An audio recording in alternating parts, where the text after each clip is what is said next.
वाला क्या कहना। वाह वाह वाह वाह या अली ये तो फिरदा दो वे शाहरा लाने ने मोड़ने दी सवाल सुभान अल्लाह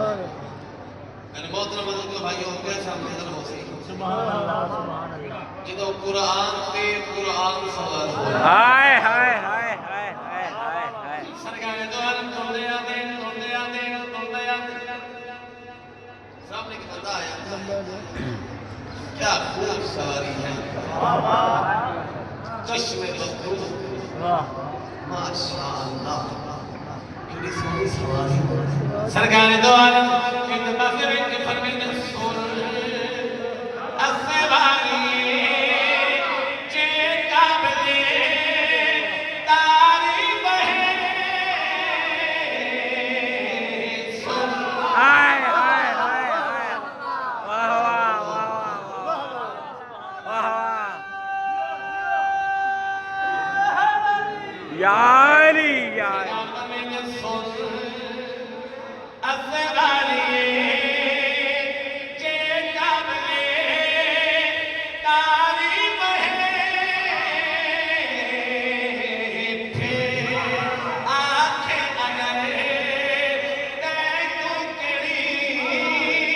तकलीफ